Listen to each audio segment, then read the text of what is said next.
Okay, there Oh, we go. what? I All think we're right. good now. That's Sometimes it what's just up. has to work. It has to work out the kinks.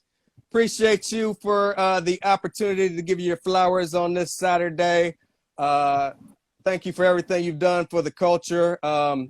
This is the 150th episode. Appreciate everybody for joining us on this Saturday night. We're going to get into a little history lesson and then work our way up to what DJ Daddy Rich is currently up to. For those who may not know, may have forgot, or maybe just not remember, can you take us back to where you were born and raised? Born and raised in Jamaica, West Indies, actually, and moved to Brooklyn, New York when I was 9. Okay. Take us back to a day in the life of Daddy Rich in Brooklyn at the age of 9. What was the day in the life like for you growing up in Brooklyn? At that point, it was like a transition because I'm coming from the West Indies, and you know what I mean. I'm dropped off in New York public school, so you know what I mean. I had to figure out what's cool, what's not cool. So you know what I mean. It's just a bunch of cultural differences that you know what I mean that I had to overcome and understand. Right. So I got here like in 1979, like when hip hop was like jumping off. So pretty much caught the bug then. Um, at first, I mean, I was always an artist, so I always drew. The first like discipline in hip hop that I started messing with was graffiti, Okay. right? So used to do graffiti. We used to, as a matter of fact, my boy, the original Bobby Roode is on here. Yes. That's actually how we started clicking. We were on the scenic design crew in junior high school, so we drew all the backdrops and made all the props for the plays. And I think I can't remember if Rude used to do graffiti, but I know we started breakdancing together. And like Rude used to DJ. Well, he still DJs, but I got into DJing actually by hanging around with Rude. He was the first person that like showed me how to DJ. I didn't have a set or anything, and he was like one of the first people to get a 1200, 1200, not two 1200s, and just went from there. You know, we used to go buy records. At that point in time, you couldn't download MP3s. And you talking about teenagers, so maybe we had 20, 30 bucks a piece. We used to go like to Beat Street Records and Downstairs Records and buy records and whatnot. And sometimes we wouldn't have enough, so you had to make choices. So if we wanted like let's say a pair of breakbeat records, I might buy one and he might buy one. So every time we practice, you know, you bring a record over there. That was the hunger. Right. With that, I mean, like I think at that time it took a different type of cat to be a DJ because you had to make that choice. You had to buy equipment, you had to buy records, or you could get fresh for school. Which you know what I mean. So, and we talking about kids. Who's that? That's Rude. Peace, peace. There he is. Peace, Yeah, brother. man. Salute Yeah, to both of you. Peace. no doubt. See, and it's kind of funny you said you wanted to give people their flowers and whatnot. I want to give this dude his flowers. Oh, This bless dude, for that. Bless yeah, for that. yeah, man. This dude showed me the ropes of DJing, and definitely was my first teacher. And the funny thing with Rude is Rude was dumb nice, and he just kind of just kept that shit private. He ain't really want to go into battles. He ain't really want to show nobody what he got. But yo, dude was like just about the nicest dude in the neighborhood at the time. You know what I mean? Like he was on some. That's like who I learned cleanliness with the cuts. You know what I mean? Not just cut for just the sake of cutting. It has to sound good. There has to be a rhythm to it. There has to be a reason for it.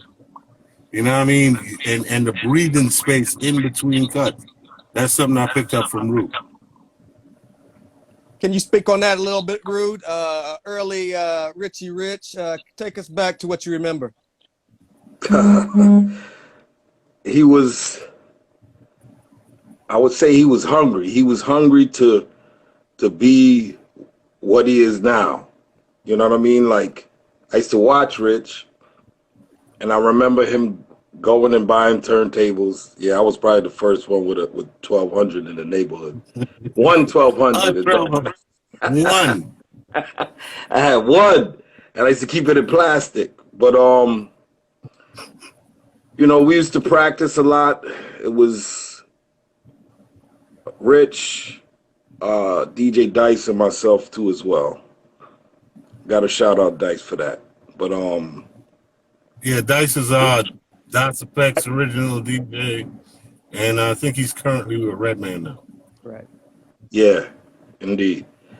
But I saw Rich go from the learning stage to like up there, stellar. You know, one of those DJs that after a while I'm like, this is my man right here. Like he's one of my favorites. And I keep posting some of his joints and he'll hit me up, yo, I appreciate that. Well, I'm like, Rich, you don't understand that some of the stuff that he does that I posted was like epic that I haven't seen any DJs do ever. There's a specific, there's two joints. The one with the third bass reunion, he did this Drake routine that was Illmatic. I would have never thought of that. And then another one he did with the Executioners with the Peter Piper. You remember that one, Rich? No, that was Rock the Bells. Rock the Bells. But what you did, I never thought of. I was just like, you know what I'm saying? So it's just a blessing that we met at a young age.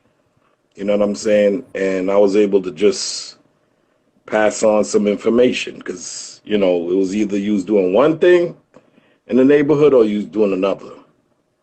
Right. You know, and we chose the music. We love the music.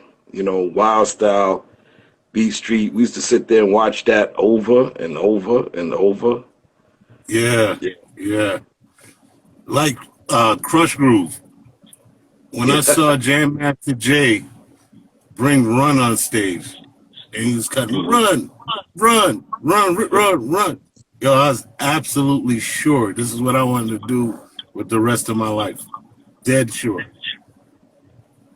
Right. Yeah. Can you guys give us a timeline of you guys linking up? What year is this?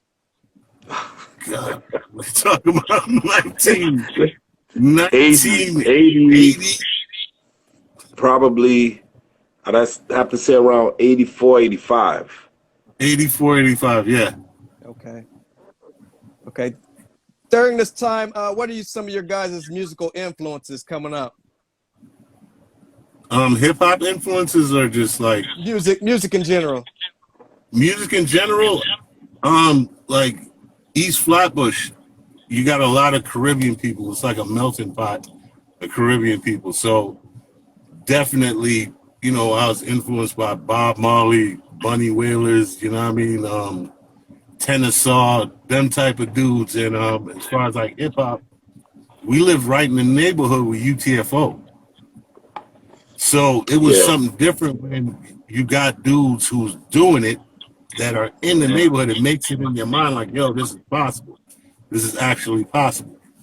So you talking about a neighborhood where you had UTFO, Howie T, Full Force, Special Ed. It was just a cluster of just talent. It was all in that whole neighborhood. So I think, you know, everybody, you know, like the old school, like the Grandmaster Kaz's and the Grandmaster Flashes, you know what I mean? Disco, just any kind of music. Right. Take us back to the transition from graffiti artist to DJ, and what was some of your earlier equipment that you purchased? Oh man, listen, my first the first set of turntables I got from this guy named Stuart Granger. Stuart Granger was my next door neighbor. He played for Villanova. He played for the Knicks. And he gave me my first turntables. They were some straight arm shits that you just couldn't cut with. But the mixer was decent, and the receiver was decent. And I had these other turntables that they were like wood. They were made out of wood and shit. And SLB1s, SLB2s, B210s. But it got serious when I got a pair of 1700s. Clark Kent sold his 1700s to somebody in the neighborhood. So I hunted this dude down and made him an offer he couldn't refuse. I traded him my bullshit turntables and gave him like a couple of $100 to get the 1700s. And that's when it really got real. Right. You mentioned Clark Kent. What role did he play in your life earlier on? I met Clark when I was about 15. And at that time, you didn't have YouTube or anything like that. You would listen to these records and you'd hear the scratches that dudes did. And you would try and figure out how they did it.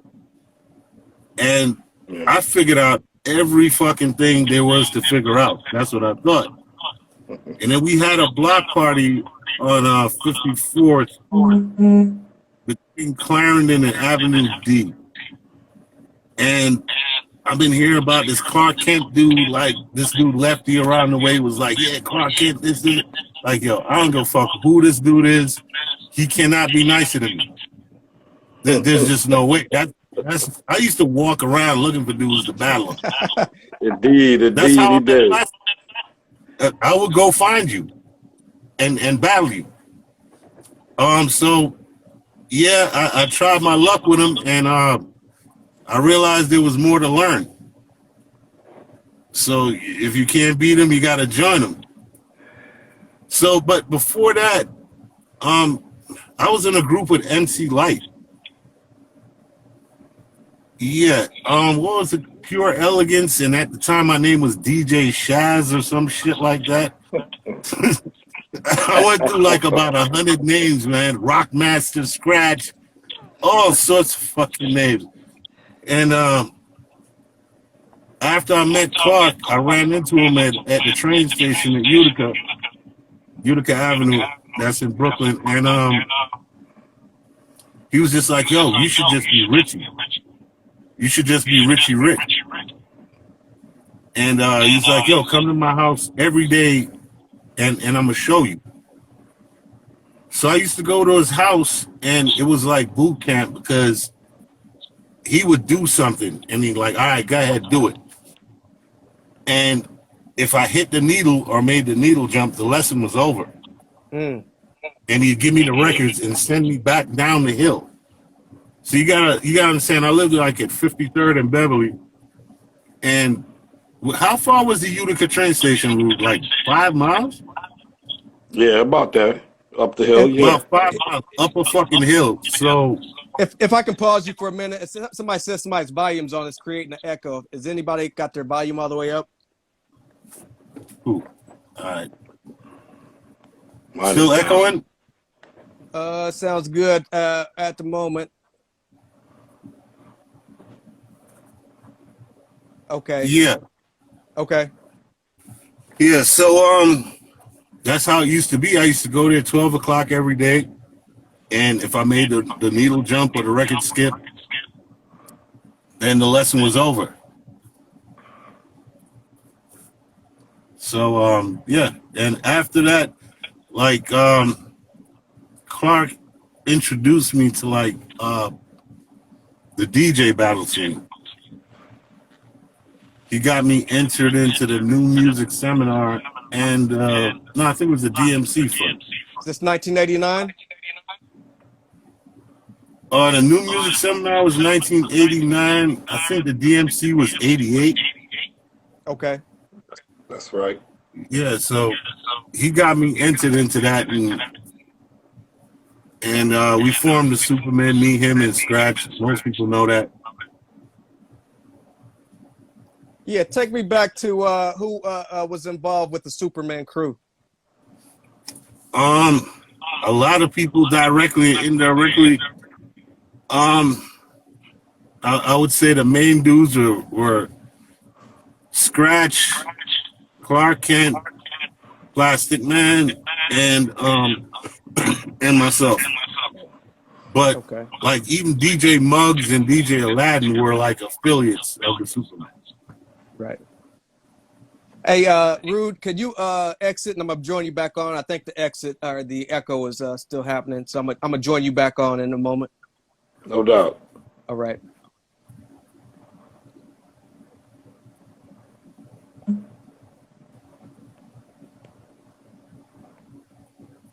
Okay.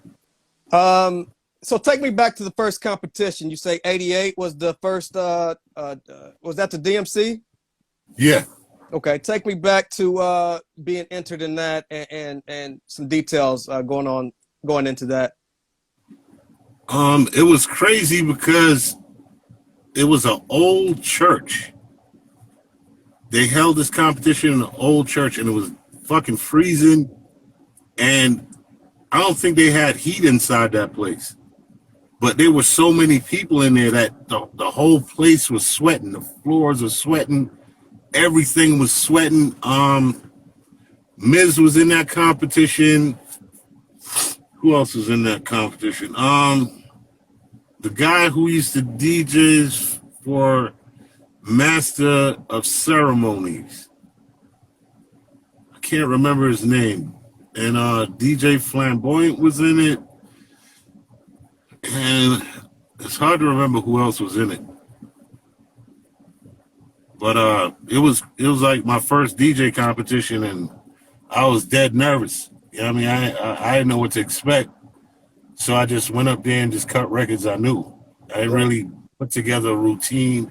I think this is long before dudes were doing like routines. It was more like if you could imagine a freestyle battle with DJs, because what the difference between the DMC and the New Music Seminar, the DMC, you DJ'd for like 6 minutes, the other guy DJ'd for 6 minutes, and everybody DJs for 6 minutes and they pick a winner. The New Music Seminar, it's a head-to-head DJ battle, and you got 2 minutes, catch wreck and go head-to-head with the person. So what I would usually do would be based off of what the other guy just did. Either match it, outdo it, or take it to another level and do another discipline. So that was my approach to it, really. Right. How'd you end up faring in that battle? That competition? I can't remember if I got second or third. I got second or third in the DMC. Okay. And that was back in the days where that dude Tony Prince used to sell you dreams. Yeah, we're gonna send you tickets, and you're gonna be at the next one in Chicago and blah blah blah. All I got out of that was like some fucking Technique slip mats. I think I might have got a T-shirt out of it too, but that was about it. Right.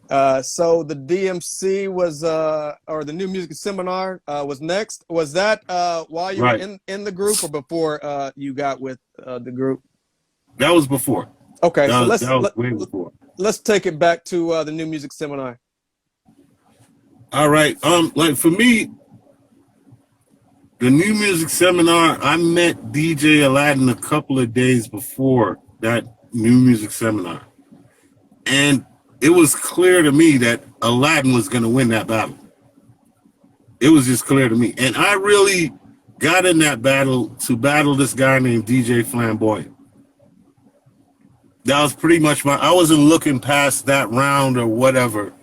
It was like a grudge between me and him because he was in the DMC and he felt like he should have placed higher than me or whatever. And it was like a back and forth through people, and my sole purpose was just to battle him. So I wasn't thinking ahead. So after I beat him, it was just like, okay, what next? I wasn't really prepared to go any further with it. Right. So yeah, that was the new music seminar. But I made enough of an impact that my name started, because I did a few things that people didn't see before at that time. I did like the back scratch and the Dougie like over my head, and I don't know why they don't have this on tape. I actually jumped over the set in that battle, and yeah, it was what it was. It was a vehicle for me. What kind of opportunities presented itself to you after that competition? After that competition, I went to college. I was at Farmingdale University, and I got the opportunity to go and DJ for this guy Raheem the Vigilante.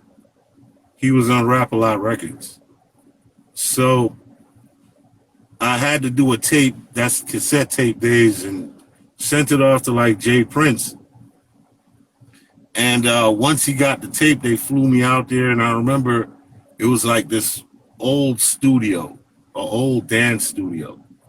And the crazy shit, like Reddy Red, he was like one of the original Ghetto Boys. He was living there. Bushwick Bill was living there. And I was pretty much living there. So the three of us were living in this rehearsal studio together. But long story short, I get down there, and it's like 20 motherfuckers, and they got a table set up, and they did not believe that I did that tape. They believed that Clark Kent did that tape. So I had to sit there in front of James Prince and do this whole shit all over again in front of him, like verbatim. Everything that I did on that tape. And it was a wild type of scene, because it was like 20 big sweaty motherfuckers in there. And, he was like, yeah, we gonna see what we gonna see. We gonna see what we gonna see. And after that, he started fucking with me, and then my name was Venom Richie when I was with Rap-A-Lot. So I did the tour with Raheem the Vigilante and went back to college. My parents didn't even know I left. I withdrew from college and went on tour. They think I'm in Farmingdale studying and shit, and I'm in Texas living in a flop house with Bushwick Bill and Reddy Red. That's great. I never knew that. I never knew you were at Rap-A-Lot for a minute. It was crazy too, because if you look at all the Rap-A-Lot record album covers for that era, everybody had on like big dookie chains with medallions and shit. And if you look, it was the same chain, the same 3 chains or whatever. And it was a trip. We'd go do shows, and I'm wearing this like 50-pound solid gold chain. All these chains belong to James Prince. So you do the show, you put on the chains and shit, you get off and you get to the side of the stage, and he had a paper bag. And you took the chains off and you put your chain back in the paper bag and go about your business. But yeah, it was a wild time. I had fun. Right. So you go back to school. At what point do you meet Pete Nice? I met Pete Nice because at this time, Pete Nice and Clark Kent were doing WKCR, Columbia University, the radio show that Bobito and Stretch took over. And when Clark would go on tour with Dane the Dame, I would go up there and fill in. So, I built a relationship with Pete. And for the whole summer before I went to college, me and Pete were going to Funky Slice Studios in Brooklyn and making demos. So Brooklyn Queens was a record that me and Pete did before Third Base was formed, because you got to remember, Pete was a soloist, and so was Search. Russell put them together. Russell and like Dante Ross and Sam Sever put those dudes together, but they were both separate artists. And some of the songs that me and Pete did carried over to the first Third Base album. Brooklyn Queens was one of them. So Yeah, so yeah, that was that timeline. That's how I knew Pete. Right. Before Pete and Search got together, you and Pete formed a group. Right. Okay. Yeah. How far You were did Pete you? Nice and Daddy Rich, huh? How far did you guys end up going before going back to college and him forming third base with DJ White Knight? Um. Well, I'm not sure how White Knight got into it because that first third base album, I know a lot of scratches were done by him. Some of the scratches were done by DJ Word and Sam Sever, but I'm not sure when White Knight came in and when he left. But me, how do I put this? Yeah. No problem. No problem. How did the name change come about from Richie Rich to Daddy Rich? That was Pete Nice. Okay. That was Pete Nice. A lot of people have a misconception that you were involved with the production side of the Cactus album. Is that not true? No. Okay. Nope. You came in at what time? What point did you come in, and how much of the album was done when you got the phone call to fill in? I think about 90% of the Cactus album was done. And White Knight and Search fell out. And they sent him back. I think he's from Tennessee or something, and they sent him back to Tennessee. And then Pete gave me the call. And the first thing I did with them, I didn't even know their music. I mean, I think Step Into the AM came out and the video was out, but I didn't know their music or anything. And Pete gave me the call. They needed a DJ. They were doing a show at Wesleyan University. So went down there. Everything went pretty decent, whatever. And I think the next thing we did was Showtime at the Apollo, and got off a stage and got on the tour bus and was on the LL Nitro tour. Right. Can you back up a little bit? Can you tell us Russell Simmons' reaction when he realized you were part of the group? So that's the LL Nitro tour. Okay. So this is my first tour, mind you. And, you know, I've spoke to people who've been on tour, and they tell you these stories like, yeah, you know, Adidas will just send a whole box of sneakers and you can just go there and grab sneakers or whatever. And it was Van Grack at the time. You remember those sweatsuits? Yeah. Van Grack sent like boxes. I mean, everything you heard about it was true. I get there and we're sitting like backstage where and eating and whatever, and Russell comes in. And Russell's like, yo, I don't want no niggas in the group. So Pete and Serge are like, nah, Rich is dumb nice. He's dumb nice. Trust me. We want him in the group. And he was like, nah, fuck that. I want an all-white group. I paid for an all-white group. I want an all-white group. So it was like some make it or break it shit. So they were like, okay, listen, Russell, just watch what he does when he goes out there, and then after we'll talk